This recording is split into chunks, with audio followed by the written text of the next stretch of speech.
It's lights out, everybody, and welcome back to the Low Downforce podcast, the For-Friend Formula One podcast. And we are officially in summer break, halfway through the season. You're only stuck with half of us this time. It's just Josh and myself, Ben. We're missing Matt and J9. We miss them dearly. They should be back soon, though, so you won't want to miss it. You want to follow us all along the way. Be sure to check us out on Instagram at Low Downforce Pod, and you're probably listening on Spotify or wherever you get your podcasts, but you can also watch along with us on YouTube, the Low Downforce Podcast.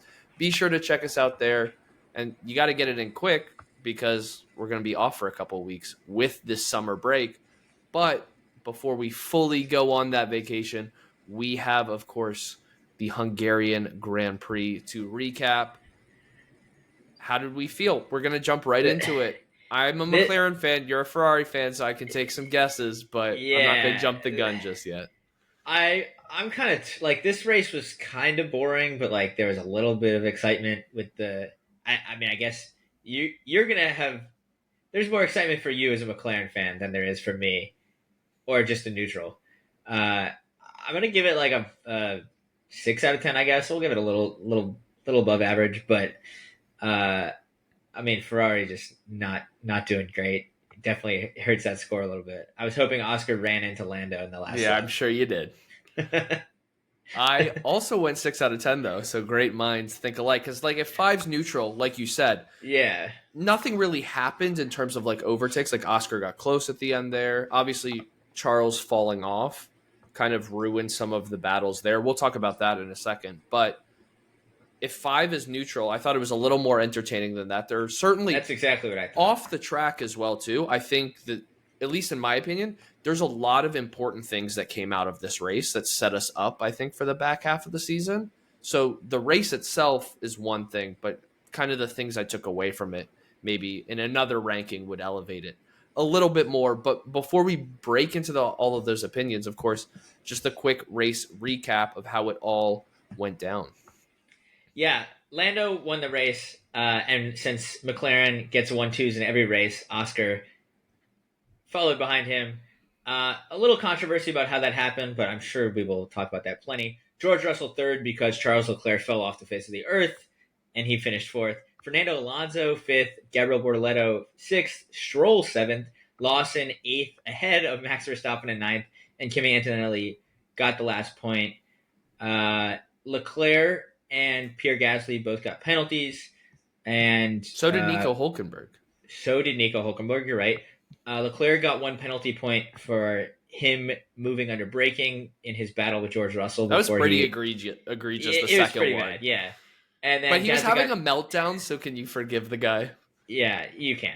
And then Gasly got 2 penalty points for bumping into Sainz, even though it was a little harsh. The 10 seconds he also got, but that's kind of just how it happens. I feel like it wasn't that bad. But anyways, that was kind of it. There were a few like notable, like Lewis kind of stunk all race.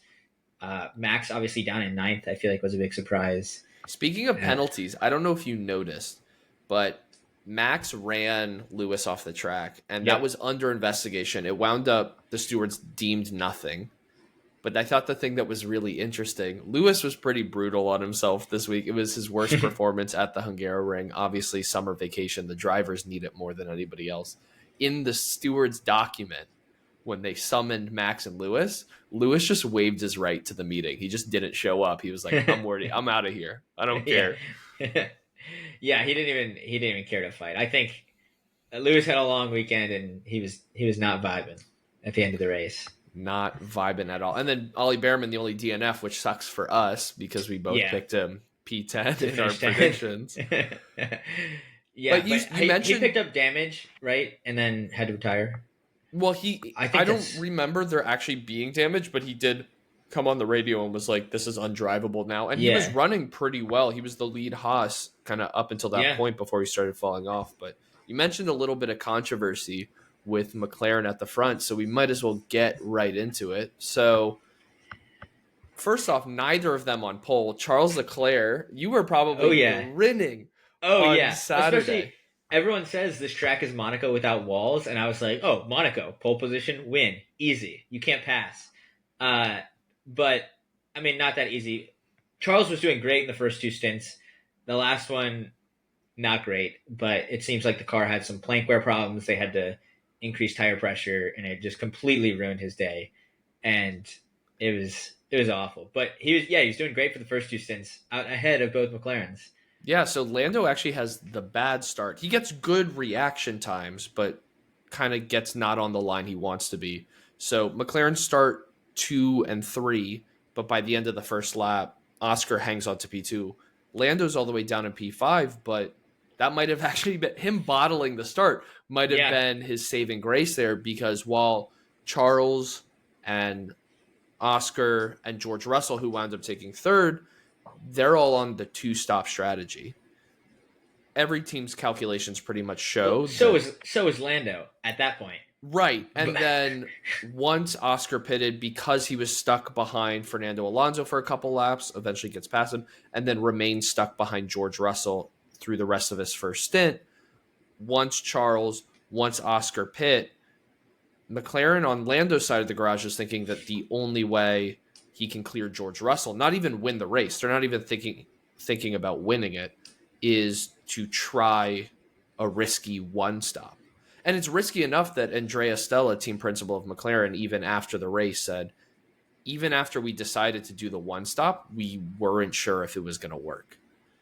And it was interesting though when Will Joseph came on the radio to ask Lando, he was decisive and he was like, decisive, but the wording was yes. like, let's try it, because it's a type of thing of like, what does he have? He certainly has a lot less to lose than Oscar or Charles. Similar in some ways to what we saw when Charles pulled out the win at Monza last year, where he just stays out on the tires.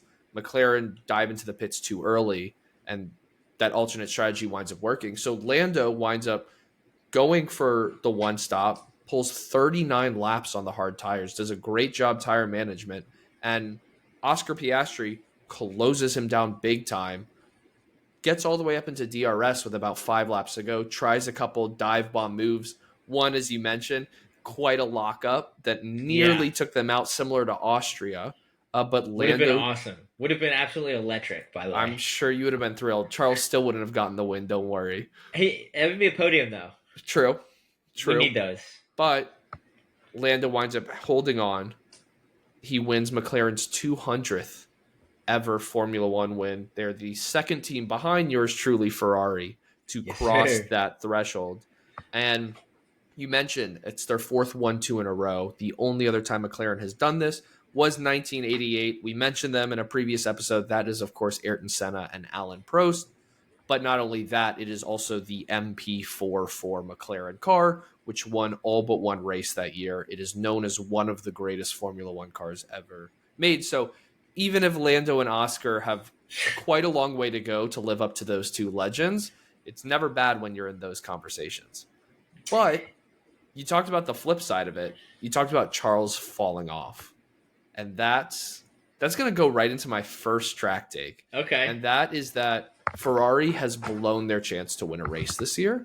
They will not win a race this year. And you hinted at it with the plank where their upgrade, which was to adjust the rear suspension, and make it so they were having this issue where the only way they were competitive was driving so low to the ground. They wore their plank down enough. We saw the disqualifications in China when they did this and were really competitive. Lewis won the sprint that weekend.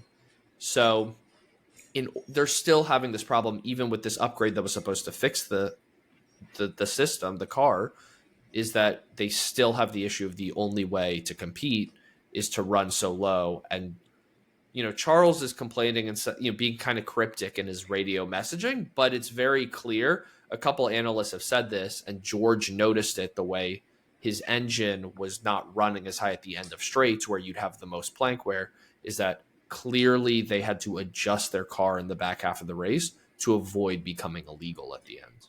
Yeah, I agree with you that Ferrari's not going to win a race. I don't think it's as much of Ferrari's car being the problem as just McLaren's car is so dominant. I think very valid, but I think this was their best chance. I would agree, especially because Leclerc was shocked on pole. Literally nobody expected it. But yeah, I think Red Bull on a good weekend, Max can win a race just because he's Max Verstappen, and George won a race in Canada, but there was a little like Lando took himself out of that race. George was probably going to win anyways, but yeah, I mean, I think the Ferrari is just not good enough to win a race. I mean, the two chances they had, like you said, were Monaco and Monaco without walls. Both of those are now behind us. I want to say they're usually good at Singapore, but we saw Lando run off with a 20-second win, so I can't imagine that the McLaren is going to struggle there. The chance for Ferrari to get a win is when, not if, the two McLarens take each other out towards the end of the season. Once they know that they're going to win constructors, which they already do know, but I think as it gets later and later in the year, especially if it stays close, both drivers are going to be desperate to do anything they can to guarantee they're the top McLaren. Because you even saw in the race, they asked Piastri, do you want to beat Charles in this race or do you want to beat Lando? And he didn't care about Charles. Yeah, he wanted to beat didn't Lando. care about winning the race. He was just like, I want to beat Lando. But so maybe you they want said, to beat each other. You said my track take better than me in my exact notes here. Only way Ferrari wins a race this year is if McLaren cars crash each other out. And it's certainly possible. We've seen it twice now where Oscar Piastri with kind of late lunges, brake locks have come a collective couple inches from, I don't know, taking them out, but certainly messing up races. But McLaren does wind up winning by 20 seconds or so. So yeah, Charles was hanging on, and my track take or my hot take prediction was that it was going to be a McLaren 1-2 with a 10-second gap to the car behind. And when Charles was hanging on there, if he could have defended for like 10 more laps, it would have been possible. But it really is a shame. 20 laps left when he got past. We could have gotten some very interesting battles had Charles held pace. Because I mean, first off, we talk about how much Oscar closed. Leclerc had the track position. Like he would have been the one closing on Lando even sooner, and he would have made it difficult for Oscar to pass. Like there certainly could have been a lot more chaos at the front. There certainly was, though. Like I said, we didn't get the overtake at the end, but as a McLaren fan leaning a little more towards Lando, the stress of me watching the interval time between the two of them for the last like 20 laps is Oscar shaving. And I think the thing to be said, right, that is, especially when you hear Andrea Stella say like, we didn't think the one stop was possible. The fact that Oscar was given the opportunity and said, I don't think that's going to happen. You got to give Lando a little credit with his, and I think he said it himself after the races. And I said at the top of the episode, like this race had some important things this was one of the first races of all of Lando's good performances, of all of his wins, where it was really clear that Oscar's done a lot of catching up, and the McLaren being so good has hidden Oscar's kind of a little previous struggles with tire wear. Yeah. Lando really proved and cemented that his end of stint, like laps, are really impressive. That might be his strength, where people would say, oh, it's Oscar's racecraft. Oh, it's Charles qualifying, things like that. I think Lando, you can start to make the argument. I mean, he set his personal fastest lap of the race on 27-lap-old hard tires, which I don't know if a lot of people are doing. So that was really the difference. If Lando doesn't have that pace, I think his tires fall off at the end. I think he had the benefit of driving in clean air and being able to make those tires last because he knew he was going on the one stop. So, but I think we've talked about it before. You create your own luck. Like he didn't get lucky. He put himself in that situation and made it work. So yeah, I mean that is a strength of Lando. I think Piastri is also really good, and I'm excited to see them battle it out. I would say, I think that's when I was saying that the important things for the rest of the season, and I'll cap it here and then we can get into your track takes, is this race was Lando's most important race of the season, maybe most important race of his career, because it wasn't just, oh, he wins, he cuts the championship down. We've seen the championship ebb and flow, race in, race out. And both drivers were like, we kind of both have momentum. Oscar's not losing because of mistakes. But now what you're going to see is, because the different sides of the McLaren garage are willing to do whatever it takes to win, you see Lando going on a different strategy. You hear Oscar saying he just wants to beat Lando. This was the race that proved to Lando's side of the garage, but also both sides, is that you're going to see a lot more alternate strategies, I think, in the last 10 races, where if Lando does wind up behind Oscar in qualifying, like we've seen more than we expected this year, is you might see Lando going, oh, I know I'm better on tires. Let's try and pull a one stop where Oscar's going to pull a two, as opposed to there's been so many races where it's just the front driver gets the preferred pit stop and then it's just one lap after another. I think you're going to see a lot more now of, if McLaren especially stays so much faster than the other cars, where these 1-2s are not guaranteed, but highly likely, especially further into the season. More teams are focused on 2026 now. Upgrades are slowing down big time. But now I think this proves that Lando doesn't just have to do exactly what Oscar does and hope to pass or hope to, find the mistake. I think McLaren now knows, and this applies to Oscar's side too, is that we can risk alternate strategies to see if we can make the difference, which I think is going to benefit all of us viewers for some interesting races at the end of the season. The fun thing is, I think if this race was like 2 or 3 laps longer, Oscar Piastri wins. Like it's that close where I think it's right at the end. It's certainly close. I think Oscar said the opposite. I think he said he said just the dirty air was so hard. He said the middle sector staying so close behind is really difficult in the dirty air. But it's so funny because people are like, oh, Oscar was robbed. Oh, they favored Lando. Oh, the one stop was better. Oh, the 2 stop was better. And there's a lot of differing opinions. This is a 90-minute race that ended 0.6 seconds apart. Like, you can make the argument that in the right conditions, both of those strategies work. If Oscar gets ahead of Charles in that first round of pit stops, he probably wins with the 2 stop. It's that type of thing where that clean air McLaren pace advantage, we saw how much they pulled out on everybody towards the end of the race. But it's so close, and these are such important but quick decisions that, I mean, both of them were capable of winning, like you said. Like, both strategies, both drivers were capable. It's the car. It's the car. Just pulled out. Also, my favorite thing, though, did you see Lando on the podium moving the trophies out of the way before spiking the champagne? Since 2 years ago, you haven't seen this. He shattered Max Verstappen's winning trophy doing his famous champagne spike. So that was pretty funny, too, to cap it all off. That is pretty funny. My track take is that the ground effect era of cars is a flop. I think I'm partially complaining because the Ferrari plankware thing. Like, if you can't run the cars low enough to like be able to race competitively, I feel like, and we know Mercedes had porpoising issues for like 2.5 seasons, and then there hasn't, apart from last year, there was no competitive season. I feel like in the ground effect era, it's really been Max Verstappen dominance straight into McLaren dominance. And like, there's been exciting races here and there, but I'm going overall that it's a flop, and I'm ready for the regs to change. Even hopefully they're not so bad next year. But I'm gonna yellow flag this for sure, because I think on one hand you're right. Like, it's clearly not, I mean, we're no F1 engineers. I'm a normal engineer, certainly not on that level. But it's clear that the ground effect cars are very difficult to model, to design, to execute perfectly. Red Bull did it in the first half, McLaren did it in the second half. Nobody else really. Ferrari had it last year, but it's that tough. I'm only yellow flagging it though, because I think on one hand you're right. On the other hand, it's a very defined era. Like, I think this era will get referred to as the ground effect cars, especially if 2026, the reg changes, they're meant to be less ground effecty. Is if the cars are slower, if the racing isn't as good, obviously, grass is greener, we'll miss this.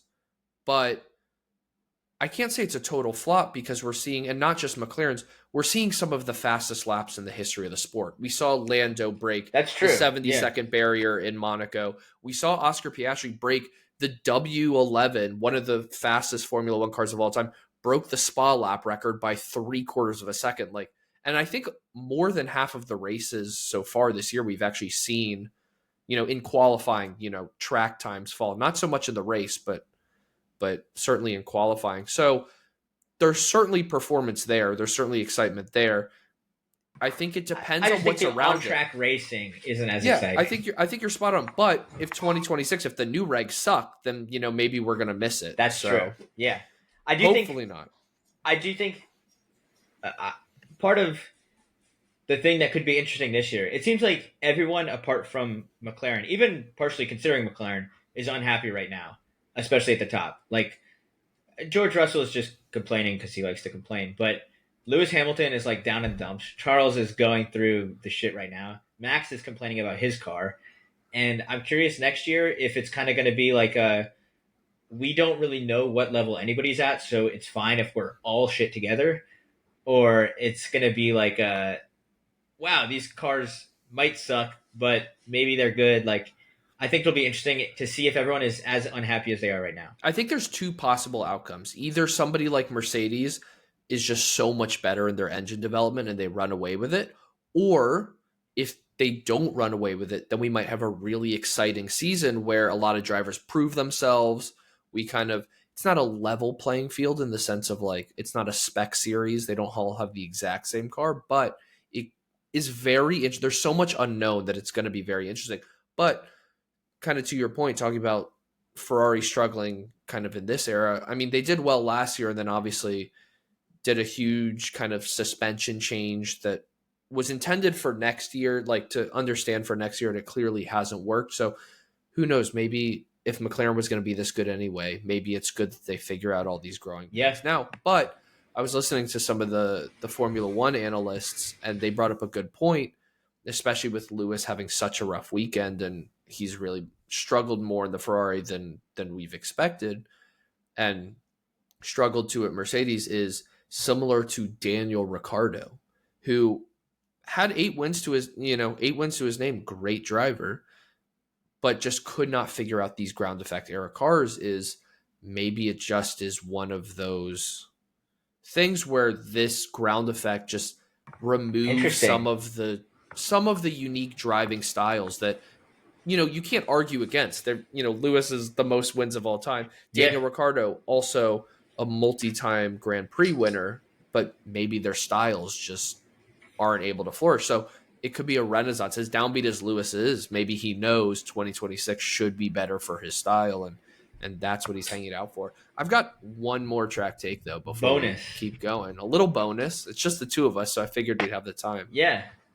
We've talked about Isaac Hadjar big time this year. He's been doing a great job, but I'm now going that Gabriel Bortoleto is going to wind up as the Rookie of the Year. I had him written down for my top. I've been raving about him for the past few weeks, but he won F3 as a rookie. He won F2 as a rookie, and now he's dominating in like the 7th best car, maybe. I don't know. I mean, it depends where you want to rank them. Well, I mean, literally in the constructors, they are 7th. Yeah. And I mean, he is clearly talented. Fernando Alonso keeps raving about him in all his press conferences that everyone's going to see how good he is. I think I mentioned in the last race review that he's beating Hülkenberg regularly now. So I think he's here. I totally agree with you. Yeah, I think the thing, I mean, obviously a little bit of recency bias. Kick Sauber has had an upgrade package that's certainly helped. We saw Nico Hülkenberg get a podium. This week, Gabriel Bortoleto, P7 in qualifying, P6 in the race, both of his career bests in Formula One. Isaac Hadjar has, I think, always been good at qualifying. We've seen that this year. He's been in Q3 almost every single race. I think it has been every single race. I think he missed the one. Only driver. I might be wrong. I think he's missed one. Maybe. But that might have been a sprint or something. But it hasn't shown up in the race as much. And there's so many factors, strategy, car setup, things like that. But he's really started to drop off there, whereas Liam Lawson doing well, I wouldn't say diminishes Isaac Hadjar's achievements, but it's showing that car is a better car than I think a lot of people expected. Where I think the thing that's really starting to stand out for me, for Gabriel Bortoleto, is he's beating Nico Hülkenberg in qualifying semi-regularly. And Nico Hülkenberg, not having his best qualifying year, but generally is known as a Saturday specialist a little bit. And so for him to now be the lead Kick Sauber in qualifying significantly in some races, Nico Hülkenberg will be out in a Q1. He'll make it into Q3. I think he's finding a stride. I think he's adjusted to Formula One, and I think he's only going to keep performing. Like, he's already starting to get disappointed with P10s, P9s. because I think he now knows that these middle point positions are available. Yeah, I mean, Nico Hulkenberg has his all-time record in qualifying head-to-head against his teammates. He's won 61% of the time, and against Bortoleto, he's only won 42% of the time. So, I mean, it's a small sample size, but Bortoleto is and we getting shouldn't a be grip that fast. surprised. Like you said, like he's one of 4 drivers ever to win the 2 feeder series in their rookie years. Yep. And the other people are, George Russell and Charles Leclerc and all of this stuff. So you got an Oscar Piastri. Yeah. So, I mean, that's great company to be in. Yeah. And I think Sauber's firing on all cylinders because they've got a great rookie doing well, and now Nico Hulkenberg is also capitalizing as well. So look at them climbing up. But you mentioned your top. I'm sorry I stole one of them. But let's get right into our tops and flops. I didn't normally I send out an agenda of what we're going to talk about. Be thinking about this because I didn't tell you I was going to do this, but we're also going to do our tops and flops for the first half of the season. Who was your standout performer? But we'll get to that a little bit later. Just now for the Hungarian Grand Prix, who was your top? I'm going to go Aston Martin. They had a great race. I feel like they haven't been as on it, as consistent through the rest of the season, but Fernando Alonso 5th. I think that's his best finish of the season.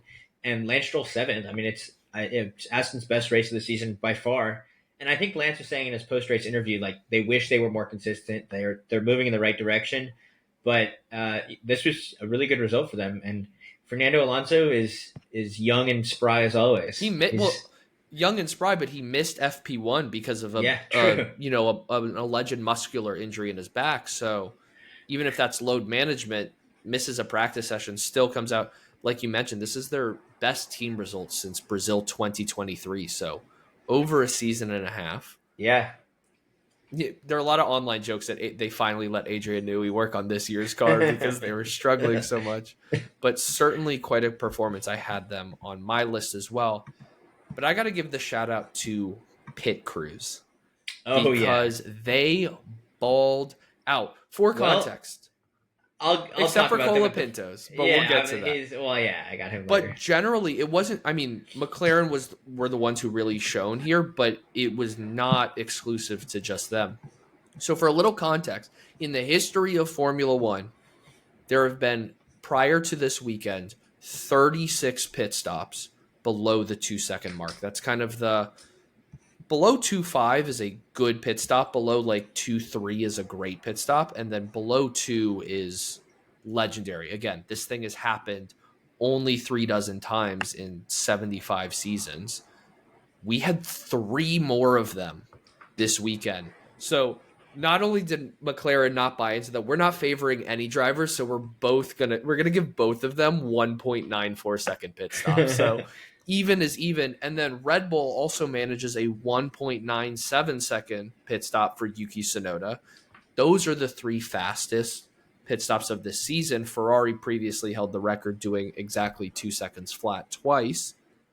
Which they did in this race again. Well, they did 2.04, so not 2.0. Okay. But with that one included, that is 4 of the top 10 fastest pit stops this season happened this race. And another shout out for Aston Martin. They had their fastest pit stop of the season, 2.37 seconds, which a little further back than some of the others. But 2.37, if you're doing that every single time, that's pretty good. That's pretty consistent. But I was blown away. I didn't have enough time to dig through every single race of the last 75 years, but I don't think I've seen any other races where there have been 3 sub 2-second pit stops all in the same race. So certainly very impressive. Yeah, maybe just end of the regs. They've got the tire guns tuned perfectly.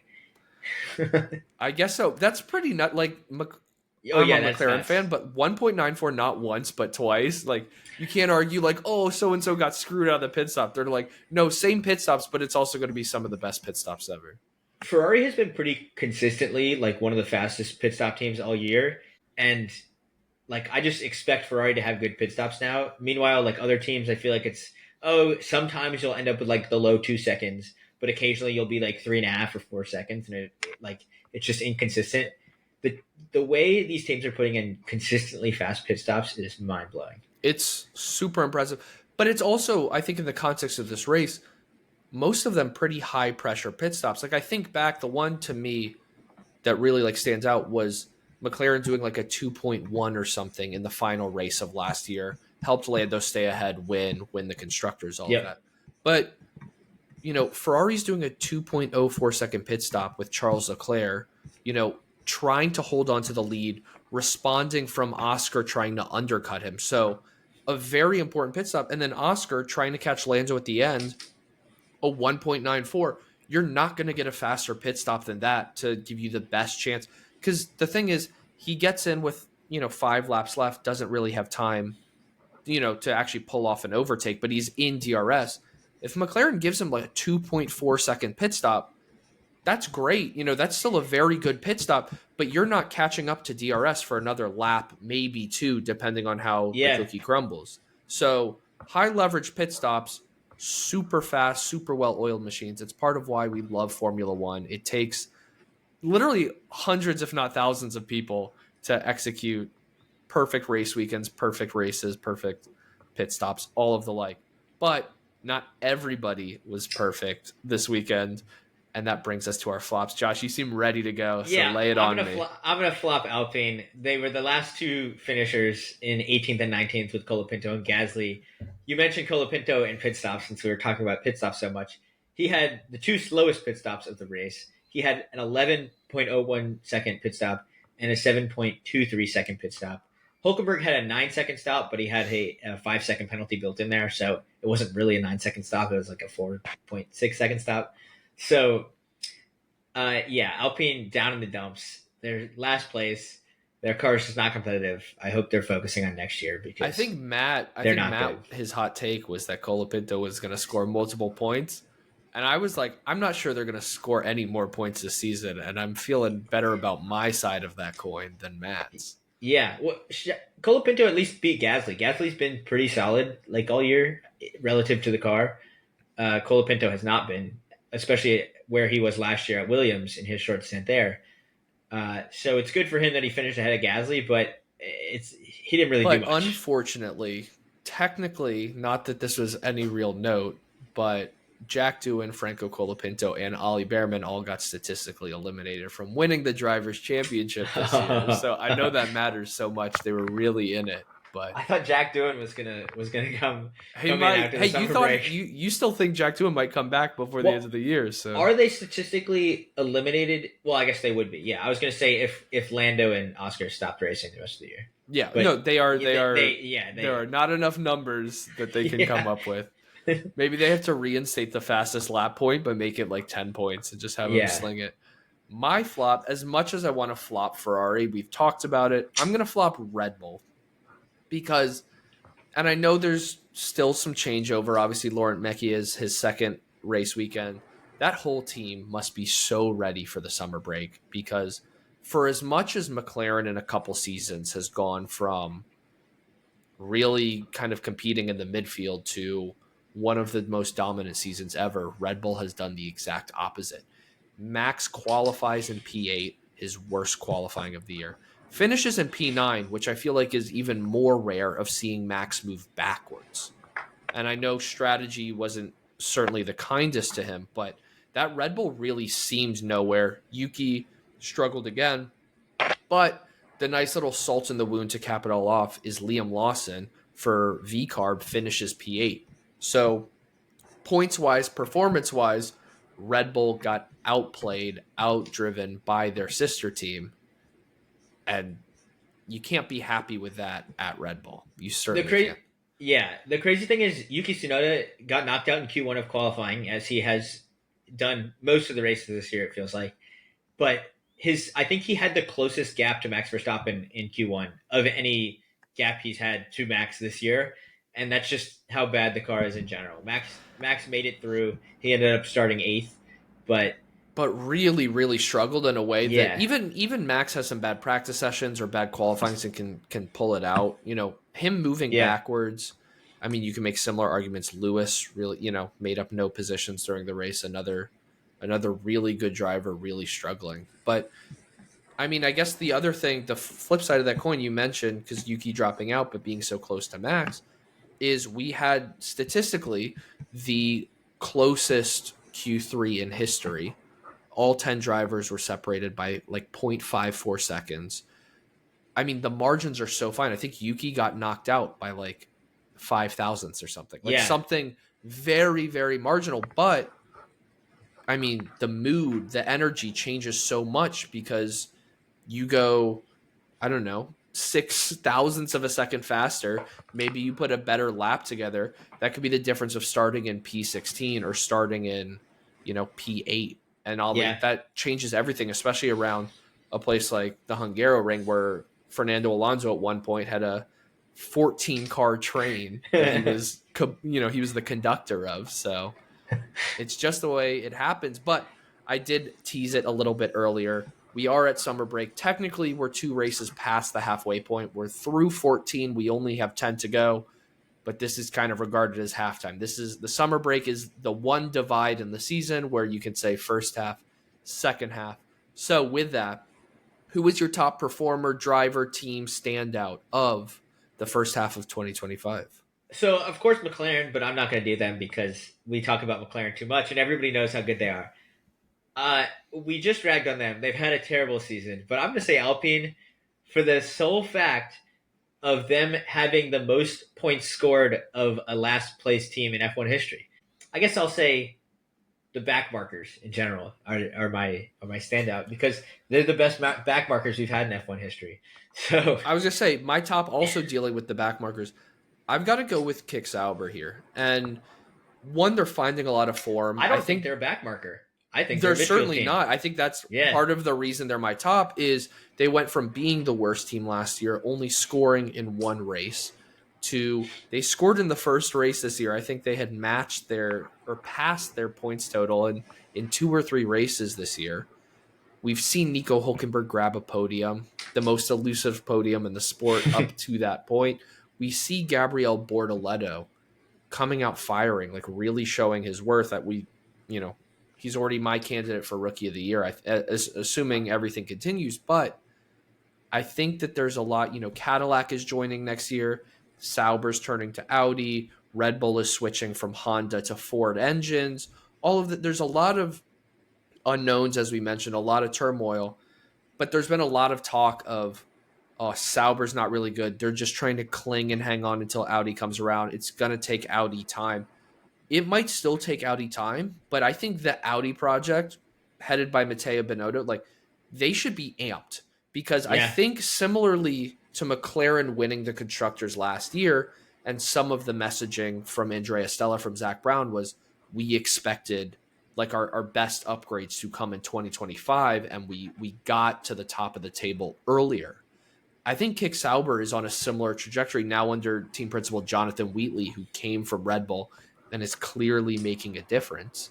I think Audi has shifted their timeline forward the same way Williams is hoping to, the same way that McLaren just did. And so now instead of just going, Audi is cool, it's exciting for Nico Hülkenberg, a German driver racing for a German manufacturer, things like that, but it'll take time. Now it feels like they might have momentum going into the new regulations. They might not just be a new brand back marker. They might be full well into the midfield, which I think is something to be really excited about. I'm curious, though, what your flop is, because you just said the worst team was your top. So how do you get below that? McLaren. Oh, man. So I kind of have 3 I'm bouncing, maybe even 4 I'm bouncing between, and I'm kind of curious what yours is. Red Bull, I'm going to say, is the obvious one here just because they've struggled so much and taken a big step back. So I'm not going to go with them. I'm going to go Kimi Antonelli because he came in this year with so much hype. The Mercedes, George Russell has been competitive all season. He's been doing really well. And Kimi has just continually struggled. And it's a rookie. He's it's normal. He should expect to struggle some. But the way some of these other rookies have caught on with their teams even quicker, I feel like Kimi is just not living up to the hype yet. I feel like at least we've seen how high his ceiling can be. We saw first race of the year, a P4. We've seen a podium. We saw his either sprint or Grand Prix pole in Miami. He was one of the youngest ever to hit that mark. I think he's hurt by, I think collectively the rookies are doing better than people expected. They're all Yes, scoring points or have scored unless points. it's raining.